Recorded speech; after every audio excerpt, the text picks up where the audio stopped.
अस्सलाम वालेकुम प्यारे नाजरीन। हमारा इस खूबसूरत इस्लामिक इंसाइट शो में आप सबका इस्तकबाल है। आज के एपिसोड में हम निकाह के मौजू पर सवालात और जवाबात करेंगे। तो चलें शुरू करते हैं। आज का पहला सवाल है, हुजूर अकरम सल्लल्लाहु अलैहि वसल्लम ने निकाह की इस्तात होने या ना होने की सूरत में निकाह करने के मुतालिक क्या हुक्म दिया है? हुजूर पाक सल्लल्लाहु अलैहि वसल्लम ने फरमाया, ऐ जवानों, तुम में से जो कोई निकाह की इस्तात रखता है वो निकाह करे कि ये अजनबी औरत की तरफ नज़र करने से निगाह को रोकने वाला है और शर्मगाह की हिफाजत करने वाला है। और जिसमें निकाह की इस्तात नहीं वो रोज़े रखे कि रोज़ा कातिअ शहवत यानी शहवत को तोड़ने वाला है। अच्छा मुल्ला साहब, निकाह में कौन से उमूर का लिहाज रखना मुस्तहब है?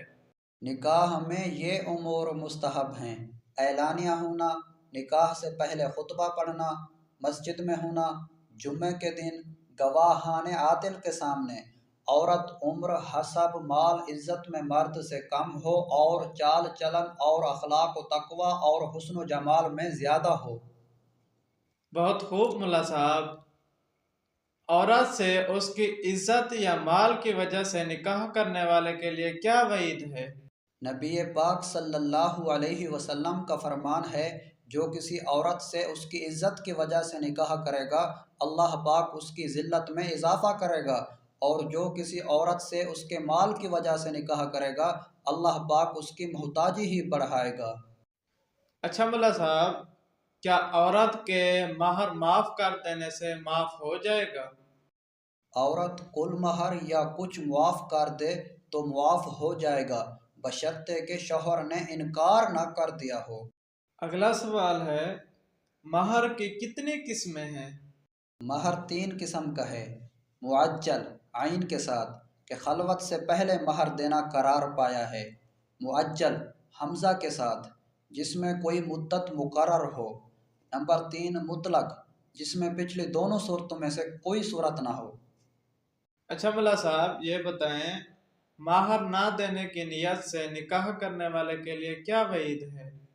नबी पाक सल्लल्लाहु अलैहि वसल्लम ने फरमाया, जो शख्स निकाह करे और नियत ये हो कि औरत को महर में से कुछ नहीं देगा तो जिस रोज़ मरेगा जानी मरेगा। अच्छा मुल्ला साहब, ये बताएं, क्या मर्द का परी से और औरत का जिन से निकाह हो सकता है? मर्द का परी से या औरत का जिन्स से निकाह नहीं हो सकता। अच्छा मुल्ला साहब, बच्चे को माँ का दूध कितने साल पिलाने की इजाज़त है? बच्चे को 2 साल तक दूध पिलाया जाए, इससे ज़्यादा की इजाज़त नहीं। अगला सवाल है, क्या लड़के और लड़की को दूध पिलाने की मुद्दत में कोई फ़र्क है? जो बाज़ अवाम में मशहूर है कि लड़की को 2 साल तक और लड़के को 2.5 साल तक पिला सकते हैं, सही नहीं। मुल्ला साहब, अगला सवाल है, क्या मुद्दत पूरी होने के बाद बतौर इलाज दूध पिलाया जा सकता है? मुद्दत पूरी होने के बाद बतौर इलाज भी दूध पिलाना जायज़ नहीं है। मुल्ला साहब, आज का आखिरी सवाल है, हुर्मत रज़ात यानी निकाह हराम होने के लिए दूध पिलाने की मुद्दत क्या है? निकाह हराम होने के लिए 2.5 साल का ज़माना है, यानी 2 साल के बाद अगरचे दूध पिलाना जायज़ नहीं, मगर 2.5 साल के अंदर अगर पिला देगी तो हुर्मत रज़ात साबित हो जाएगी। मुल्ला साहब, आज के तमाम सवालात के जवाब देने का बहुत बहुत शुक्रिया। जज़ाकुमुल्लाहु खैरा। आप सबसे दरख्वास्त है, हमारे चैनल को सब्सक्राइब करें और शेयर भी करें। आप सबकी मोहब्बत और साथ से सिलसिला मज़ीद बेहतर होगा। आज की गुफ्तगू यहीं ख़त्म होती है। जिएं, मुस्कुराएं और खुश रहें।